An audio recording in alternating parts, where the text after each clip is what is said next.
বউ হারালে বউ পাওয়া যায়, কিন্তু মা হারালে মা পাওয়া যায় না রে পাগলা। আরে চিরঞ্জিতের বিখ্যাত সেই ডায়লগ শুনিসনি তুই? এই বলে অনেক মজার কিছু বলে ফেললেন, এই ধারণা করে উচ্চস্বরে হেসে উঠল মামা। আমি মোবাইলের স্ক্রিন থেকে চোখ সরিয়ে মামার দিকে তাকালাম। এই কথাটা অনেকবার শুনলেও আমার কাছে সবচেয়ে নিম্নমানের জঘন্য কথা লাগে এটা। মামা আমার দিকে তাকিয়ে আছে আমার কোনো উত্তরের আশায়। আমি বললাম, নীলা বউ হয়েছে বলে ভুলে যাও কেন? ও তো কারো বাড়ির মেয়ে। তুমি আমায় নীলাকে ছেড়ে দিতে পরামর্শ দিচ্ছ? মামা আরও কিছু বলবে আমি জানি, কিন্তু আমি সে সুযোগ দিলাম না। উঠে গেলাম। বাসায় আজ বেশ থমথমে পরিবেশ। এমন পরিবেশ বেশ কিছুদিন ধরেই হচ্ছে বাসায়, কিন্তু আজ ভয়ঙ্কর রূপ নিল। আমি উঁকি মেরে দেখলাম নীলা রান্নাঘরে আনমনে সবজির তরকারিটা নেড়ে যাচ্ছে। আমি গেলাম, ও বুঝলো, কিন্তু ফিরে তাকালো না। শুভ্র গোলাপি গালটা তামাটে হয়ে গেছে। আর কেউ না বুঝুক, আমি জানি শুকনো কান্নার দাগ এমন হয়। আমি মায়ের রুমের দিকে গেলাম। মা পা লম্বা করে খাটে হেলান দিয়ে মাথায় এক হাত দিয়ে শুয়ে আছে। আমি গেলাম, বুঝতে পারলো, কিন্তু কিছু বলল না। আমি চুপচাপ পকেটে হাত দিয়ে বাসা থেকে বের হয়ে গেলাম। অফিসের আকাশি কালারের শার্ট আর অ্যাশ কালারের ফর্মাল প্যান্টটা এখনও গায়ে আছে।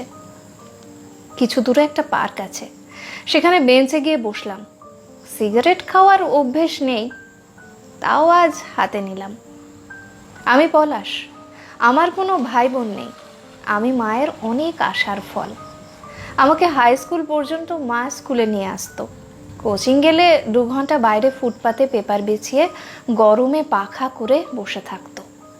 আমি মানা করতাম, মা কিন্তু শুনতো না, কারণ বড় রাস্তা পার হতে হতো স্কুলের কোচিং আর কি যেতে গেলে, যেখানে সারাক্ষণ গাড়ি চলতো। আমিও খুব মা ভক্ত ছেলে ছিলাম। পড়ালেখায় ভীষণ ভালো ছিলাম, তেমনি শান্ত।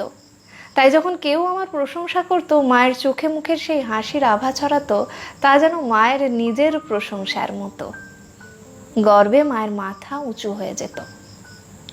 কলেজ ভার্সিটি শেষ করে ভালো কোম্পানিতে জবে ঢুকলাম। এরপর শুরু হলো সবার নানান কথা। আমাকে এখনো কেন বিয়ে দিচ্ছে না মা? আঁচলে আর কতদিন? মা বলতো, আমার সোনার টুকরো ছেলের জন্য তেমন সোনার প্রতিমা তো মেয়েও লাগবে। আমার কোনো পছন্দ ছিল না, তাই মা তার পছন্দ মতো সুন্দরী, শিক্ষিত, ভদ্র পরিবারের ভালো মেয়েটা বেছে নিয়ে এলো তার ছেলের জন্য। আমি বলেছিলাম, ছোট তো মেয়ে। মা বলেছিল, খারাপ কিসে তাতে? আমি যখন প্রথম নীলাকে দেখেছিলাম, হলুদ জামায় শুভ্র চেহারায় যেন এক শিউলি ফুল লাগছিল। মায়ের পছন্দ চিরকালই ভরসা, কিন্তু এ যেন ভাগ্য পেলাম আমার। যখন ওকে দেখলাম, মনে হলো একে ছাড়া আর কেউ আমার জন্য জন্মই নেয়নি। যখন ওর হাত আমার হাতে দেওয়া হলো বিয়ের আসরে, তখন ভাবলাম ওর সব সুখের অনুভূতিগুলো এখন আমার দায়িত্ব। প্রথম রাতে যখন ওকে বুকে নিয়েছিলাম, মনে হলো আমার ভেদ করে কোনো দুঃখ ওকে ছুতে পারবে না। প্রমিস করেছিলাম, কিন্তু সংসার চক্র বড় ভিন্ন। কোনো প্রতিজ্ঞা আমি রাখতে পারিনি যে।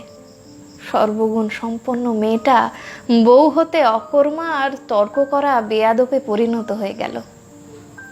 প্রথম প্রথম কেউ কিছু বললে বুকে আঁচড়ে পড়ে কান্না করত। আমি বুকে টেনে নিলেও কখনো জানতে চাইলাম না কি হয়েছিল, কার দোষ। কখনো বলে দিইনি কি করলে আর শুনতে হবে না সেসব কথা। অফিস শেষে স্বাভাবিকভাবে রুমে গিয়ে ফ্রেশ হতাম। মায়ের ধারণা আগে আমি নীলার কথা শুনে আসি, তাই মা যখন নীলার অকর্মণ্যতার গল্প শোনায়, আমি নির্বাক হয়ে থাকি। আমার আর নীলার পরিবার একই লেভেলের হলেও আমাদের দুজনের বেড়ে ওঠা সম্পূর্ণ ভিন্ন। নীলার বাবার বদলির চাকরি, তাই একা একাই থাকতেন বাইরে। নিজের কাজ আর ঘরের কাজ করার অভ্যাস আছে ওনার। বিয়ের পর ওদের বাসায় যখন গিয়েছিলাম, তখন দেখলাম নীলার বাবা বিকেলবেলা ছাদ থেকে সবার কাপড় এনে ভাঁজ করে রাখত, এমনকি নীলার আন্ডারগার্মেন্টসগুলো। আমি দেখে লজ্জা পেয়েছিলাম। নীলা নির্বিকার ছিল, কারণ এটা ওদের স্বাভাবিক ব্যাপার। নীলার মা এককালে চাকরি করতেন, পরে ছেড়ে দিয়েছিলেন। নীলার মায়ের ধারণা গেস্ট আসলে ভালো করে 2-3 পদের রান্না করা, যাতে সবাই সব কিছু টেস্ট করতে পারে, ভালো করে খেতে পারে। কিন্তু আমাদের বাসায় গেস্ট এলে খাওয়া হোক না হোক টেবিল ভরে যেন পঞ্চব্যঞ্জন রান্না থাকে। এই নিয়েও মায়ের সমস্যা। নীলাকে সুযোগ পেলে কথা শুনিয়ে দেয়। নীলার ভাই আকাশও অনেক সময় কাজ করে ওদের বাড়িতে, দেখেছি। এমন অনেক দিনও হয়েছে যে খাওয়া শেষে থালা বাসনগুলো আকাশ পরিষ্কার করে। আমি নীলাকে বলেছিলাম, তুমি বসে আছো আর আকাশ এসব করছে। নীলা স্বাভাবিক গলায় বলেছিল, কি হয়েছে, এটাই তোর ডিউটি। তাই নীলা একদিন চুলায় রান্না বসিয়ে স্নান করতে গেল। আমার বাবা ওইখানেই বসেছিল। নীলার আমার বাবাকে বলে গেল, বাবা আর 2-3 মিনিট পর চুলাটা অফ করে দিয়েন। বাবা হ্যাঁ না কোনো উত্তর দিল না। ইচ্ছে করেই চুলা অফ করলো না, কারণ এইটা নাকি নীলার বেয়াদপির পরিচয়। নীলা যখন পোড়া গন্ধ পেল, দ্রুত এসে চুলা বন্ধ করলো। বাবা তখন পিছন দিকে হাত দিয়ে উঠে চলে গেল। নীলার সেই দৃষ্টি নিজেকে এই পরিবারের আপন করতে না পারার চরম সাক্ষী ছিল। তাই নীলাও কখনো কোনো সুযোগ ছাড়তো না মাকে কথা শোনাতে। নীলার এক্সাম, তাই আমাকে ওর অ্যাপ্রন আর 2টা সালোয়ার আয়রন করতে দিল আমার শার্টের সাথে দোকানে দেওয়ার জন্য।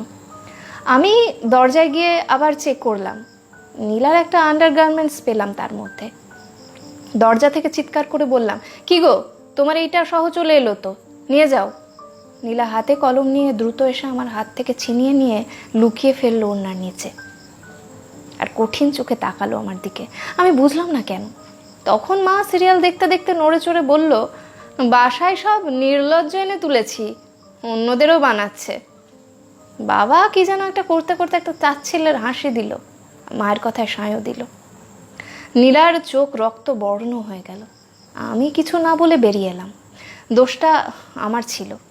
কিছু না বলে আমি তো রেখে আসতেও পারতাম, কিন্তু আমি বুঝালাম নিজেকে দোষটা নীলার, ও কেন দেখে দিল না। অফিসের পিকনিক, আমি মাকে বললাম পরশু পিকনিক, সকাল 9টায় বেরোবো। কিন্তু নীলা সেদিন সকালে উঠে সব নাস্তা, দুপুরের ভাত রেডি করে স্নান করে নীল শাড়ি পরে ভেজা চুলে ছোট্ট ক্লিপ লাগিয়ে কাজল পরে রেডি হয়ে নিল। মাকে বললাম, আমরা বের হচ্ছি মা। মা বলল, যা না, পারমিশন তো নিচ্ছিস না, বউকে নিয়ে বের হচ্ছিস, জানাতে এসেছিস কেন? ও মা, এ আবার কেমন কথা? সেদিন তো বললাম, আর বিয়ের পর পিকনিকে বউ সহ যাব, এটাই তো স্বাভাবিক। তো আমি মানা করছি নাকি? যা। আমি রুমে এসে দেখলাম নীলার ভাঁজ ভাঙা শাড়ি খাটের ওপর, ক্লিপ খুলে গেছে, ভেজা চুল লেপটে আছে, কাজল ছড়িয়ে গেছে গালে। আমি বললাম, কি গো, তুমি সব খুলে ফেললে কেন? দেরি হচ্ছে তো। নীলার চোখ আবার রক্তবর্ণ, নাক খিচিয়ে বলল, সকাল থেকে যখন সব রেডি করে দিচ্ছিলাম তখন মুখে কুলু পেটেছিল কেন, এখন কেন মানা করছে? মা শুনে ফেললো। আমি মানা করলাম কখন? দুইজনের কথা কাটাকাটি শুরু হয়ে গেল। আমি বিরক্ত হয়ে বললাম, তোমাদের জন্য যদি কোনো কিছু শান্তি মতো করা যায়। মা, তোমার এটা এখন কি বলার দরকার ছিল? নীলা, মা তো মানা করেনি, তোমার এত রাগ করার কি আছে? দূর, আর ভালো লাগে না। এই বলে অন্য রুমে গিয়ে শুয়ে পড়লাম। এক শুক্রবার বাসায় ভালো মন্দ রান্না হলো। নীলার ভাই আকাশও এসেছিল। দুপুরে খাওয়ার শেষে আমি তো রুমে ঘুমোতে গেলাম। নীলাকে বেশ ক্লান্ত দেখাচ্ছিল, তাই আকাশ থালা ধুয়ে দিচ্ছিল। এই দেখে মায়ের হুঙ্কার, তুমি না পারলে আমায় বলতে, ভাইকে দিয়ে কাজ করিয়ে কি বোঝাতে চাও আমরা সব অকর্মণ্য? আকাশ বলে যাচ্ছে, মাসি, দিদি বলেনি, ওর শরীরটা খারাপ লাগছে তাই আমিই করে দিচ্ছিলাম দিদিকে, এটা কোনো ব্যাপার না। মা আরো জোরে চিৎকার করলো, খারাপ লাগছে তো আমায় বলতে পারতো। নীলা আবার চুপচাপ এসে সব ধুতে লাগলো। মা বলছে, সরো, আমি ধুয়ে দিচ্ছি। নীলা সরছে না। এইটা আর বেয়াদপি, মেনে নিল মা। আমি একটু কান উঁচু করে শুনে আবার শুয়ে পড়লাম। দুপুরে ঘুমকে নষ্ট করে। আমার ছেলে হলো তুলতুল, তার নাম রাখা নিয়েও দুই পরিবারের আবার মন কষাকষি। নীলাদের বাড়ি থেকে দেওয়া হলো নামগুলো, সেগুলো নাকি অর্থহীন, আর মা বাবার দেওয়া নামগুলো বড্ড সেকেলে। মূল ঘটনা হলো আজ দুপুরে মামা এসেছিল। নীলা কাজে ব্যস্ত, আমি অফিসে। বাচ্চা মা সামলাচ্ছে, তাও ওকেও তো খাওয়াতে হচ্ছে। কাল ওর ঘুম হয়নি। আজ গেস্ট আসায় ভীষণ বিরক্ত নীলা। ভালো করে নমস্কারও করলো না মামাকে।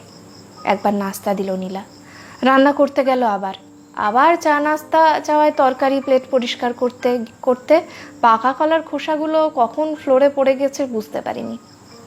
বাবা কিছুক্ষণ পর ওখান দিয়ে যাওয়ার সময় তা দেখে বলল, কাজের কোনো সুন্দর নেই, এইখানে খোসা ফেলেছ ইচ্ছে করে যাতে আমরা পড়ি। নীলার চুলায় মরিচের ঝাল উঠছিল, তা ফেলে এসে বাবাকে বলল, বাবা আপনি চাইলে তো নিজেও একটু ফেলে দিতে পারতেন, এত কথার কি আছে। মামা বলে উঠল, বাড়ির ছেলেদের কাজ করাতে চাও আর তার উপর শ্বশুরের মুখে তর্ক করছো। মা বলে উঠল, ওর মায়ের মতো উড়ে বেড়াতে চাই আর কি, জামাই আর ছেলেকে দিয়ে বাড়ির কাজ করায়, আমার ঘরে তো ওইসব হবে না। নীলা আরও ফেঁপে উঠল, আমার মা বেড়ায় না, ঘরের ছেলেদের শুধু পুরুষ না বানিয়ে মানুষ বানায়, আপনার মতো না হীনমনের মহিলা কোথাকার। এরপর কেউ কারো কথা ফেলতে দিচ্ছে না, সমান তালে তিনজনে কথার উত্তর দিয়ে যাচ্ছে। এক পর্যায়ে মা বলে, বের হয়ে যাও আমার ঘর থেকে। নীলা বলে, আমি নিজের থেকে আসিনি এই ঘরে, সমাজে 5 জন নিয়ে বিয়ে করে এসেছি, যেতে হলে 5 জন ডেকে জামাই নিয়ে বের হব। তখন আমাকে জরুরি তলব, আমি অফিসের কাজ ফেলে দিলাম দৌড়। আমাকে বলা হলো আমি কি চাই, মা নাকি বউ। বিকেল হয়ে আসছে, গাছের পাতাগুলো বন্ধ হয়ে যাচ্ছে। নীলাও ব্যাগ গুছিয়ে ফেলেছে, এখন আমার সিদ্ধান্তের অপেক্ষায়। আমি হ্যাঁ বললে সাথে যেতে হবে, না বললেও তুলতুলকে নিয়ে বের হয়ে যাবে। বাসার রুমে সবাই আছে, মা খাটে বসে আছে, বাবা আর মামা সোফায়। নীলা রুমের পর্দার পাশে দাঁড়ানো, ওর চোখ মুখ নির্বিকার।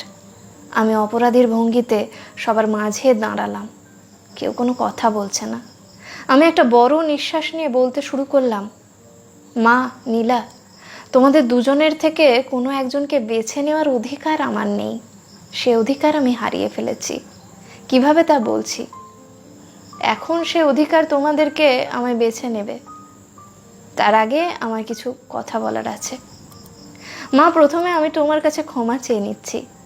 তুমি ঘরে একটা মেয়ে চেয়েছিলে, কিন্তু তাকে ঘরের বউ থেকে মেয়ে বানিয়ে তোমায় দিতে পারলাম না। আমি নীলাকে সাহায্য করিনি তোমায় বোঝার জন্য। আমি ওকে বলিনি তুমি যখন বলো সন্ধ্যায় চুল খোলা রেখো না, তুমি ওকে খোটা নয়, তুমি ওকে শেখাচ্ছ।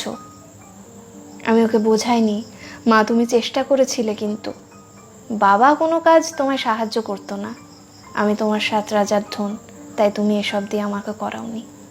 এটা আমাদের নিয়ম। তার মানে এই না যে বাবা কখনো তার দায়িত্ব অবহেলা করেছে।